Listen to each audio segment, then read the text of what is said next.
Hello guys, আমি তো আমার ডেইলি ব্লগে তোমাদের সকলকে আরও একটা নতুন ব্লগ নিয়ে স্বাগতম। তো গাইজ আজকে কিন্তু সকালবেলা ঘুম থেকে উঠলাম, আর ঘুম থেকে উঠে ব্রাশ করলাম, আর ব্রাশ করে কিন্তু সোজা চলে এলাম মাঠেতে। আর মাঠেতে আসার সাথে সাথেই সবার প্রথমত মুড়ি খেয়ে নিলাম, আর মুড়ি খেয়ে নিয়ে আমি তোমাদেরকে দেখাচ্ছি একটু পরে। এখন কিন্তু এসে গেছে আমাদের মাঠে আলু ভাজাতে।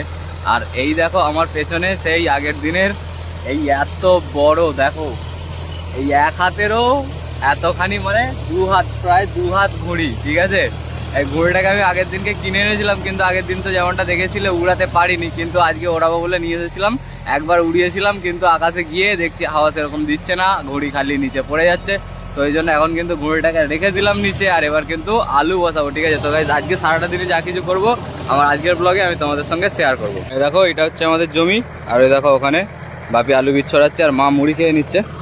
আর এই দেখো এখানেতে আমাদের এই যে এই কাকাদের জমিতে দেখো বড় একটা দিয়ে এরমভাবে চষে নিচ্ছে, আর আমাদেরটাও কিন্তু বড় একটা দিয়ে চষা হয়েছিল। আর এখানে দেখো দাদু আলু বসিয়ে লাঙল দিয়ে লাঙল টানছে। তো চলো এবার বাপি আলু বীজ ছড়িয়ে দিয়েছে, এবার কিন্তু আমাকে আলুগুলো বসাতে হবে। আমাদের কাছেই ভূত এসছে রে,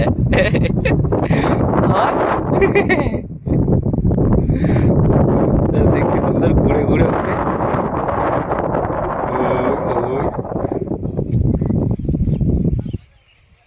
তো সেই তোমাদেরকে দেখিয়েছিলাম দুপুরের মধ্যে ছিলাম কিন্তু মাঠেতে, আর মাঠ থেকে বাড়ি ফিরে খাওয়া দাওয়া করে আবারও চলে গিয়েছিলাম আলু ভাজাতে। তো সারা বিকেল আমি কিন্তু আলুই বসিয়েছি, কিন্তু একটু ভিডিও আমি করিনি, তার কারণ আকাশে ঘুড়ি উড়াচ্ছিলাম, আর প্লাস ভিডিও করার মতো কেউ ছিল না।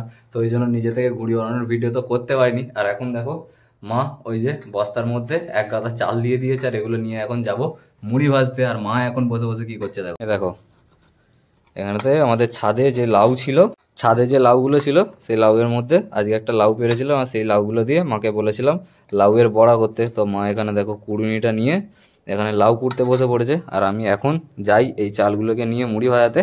আর এসে কিন্তু এই ফুলুরি কি বলে এটাকে, লাউয়ের বড়া এসে খাবো কিন্তু, আর তোমাদেরকেও দেখাবো। তো দেখো মুড়ির চাল নিয়ে চলে গিয়েছিলাম প্রীতমের মামা বাড়ি। আর এই দেখো এখানে তো আমাদের গিট্টা ভাই, রোহন খামরুই আমাদের জামাই, আর এই দেখো আমাদের ফুচু দাদা, আর এই আমাদের বিখ্যাত কাকার চপ।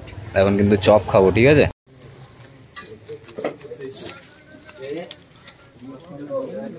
একটু আগে দেখো কাকার দোকানেতে একদম ভিড় ছিল না, আর এখন দেখো এই কাকা কিন্তু কোনো মোকামে দোকান নয়, ঠিক আছে, এমনি জাস্ট পাড়া গ্রামের মধ্যে দোকান, কিন্তু এখানে কাকুর এত সুন্দর চপ করে ওই জন্য দেখো পুরো ভিড় দেখো খালি। তো গরম গরম চপ নিয়ে কিন্তু খেয়ে নিলাম যেমনটা দেখলে।